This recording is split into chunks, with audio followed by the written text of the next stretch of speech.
ভাই কেমন লাগছে?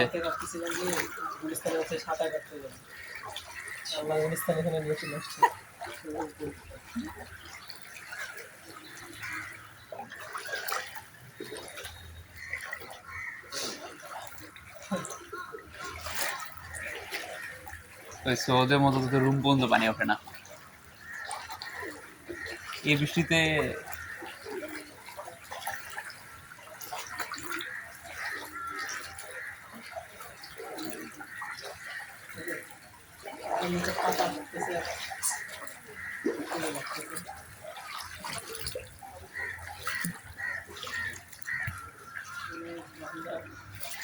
স্যান্ডেল হারাই ফেলছিল, খুঁজেও পাইনি তখন।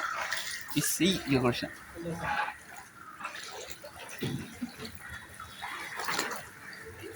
স্যান্ডেল হারাইছিল, পানি ডিপ হচ্ছে মামা, আরো উপরে উঠে আনতে হবে। না না বলতেছে আরো উপরে উঠে। আচ্ছা তুই উঠে আসিস তো হলেই।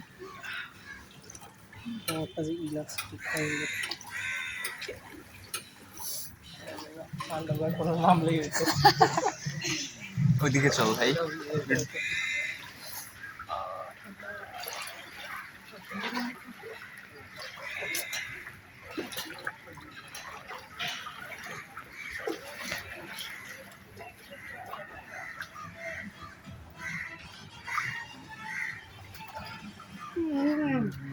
নাকি হালকা আছে? আচ্ছা কম মামায়।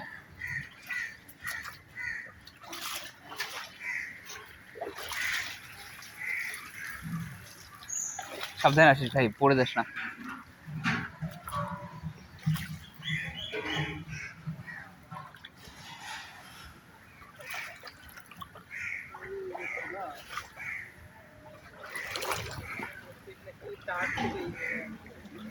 হ্যাঁ হ্যাঁ থেকে এই জায়গায় আসছে, দুরন্ত পানিতে হাবুডুবু করে।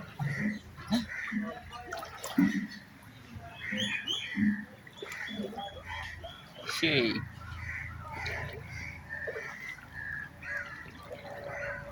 না বানাচ্ছে তো ভাই, ডেডিকেশন আসলেও সেই বানাচ্ছে বানাচ্ছে। যাকে এইটুকু মানে ম্যানেজেবল, বাট ওই রাস্তায় ওঠা পসিবল ছিল না। ওই রাস্তার অবস্থা আরো অনেক বাজে। হ্যাঁ অভ্যস্ত হয়ে গেছি। ও পানি নিষ্কাশন হবে কিন্তু, নিষ্কাশনের পথ তো নাই। ওই কোথাও কমতেছে দেখতেছে, ড্রেনেজ তো নাই, এক্সিস্টই করে না। বাংলাদেশ চলতেছে আল্লাহ। ওই তো যেটা বললাম যে তোর ওয়েস্টার্নের মতো তুই ধর মাটির থেকে একবারে ডিসকানেক্টেড ভাবে তুই সব রাস্তাঘাট বানাবি, তাহলে তো বাংলাদেশ এটা কাজ করবে না। এই পানি হচ্ছে ভালোভাবে রিসার্কুলেশন হইতে পারে না, তো মাটির ইয়ে আরও মানে কোয়ালিটি আরও কমতে থাকে। মানে যেখানে তোর বৃষ্টি দিয়ে মাটির কোয়ালিটি আরও বেটার হওয়ার কথা।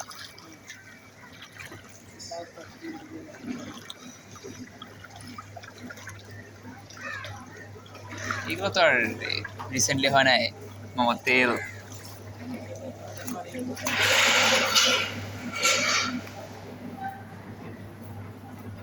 না ইঞ্জিনিয়ারিং তো তখন চিন্তা করা হয়তো নেচার থেকে আমরা দূরে যাই কিছু একটা করবো, নেচারের ঊর্ধ্বে যায়, নেচারের সাথে ইন্টিগ্রেট করে যে করতে হবে, এটা তো রিসেন্ট ফিলোসফি। এগুলো তো আরো 100 বছর আগে বানানো হয়েছে। এখানে এটলিস্ট পানি ঢুকে না।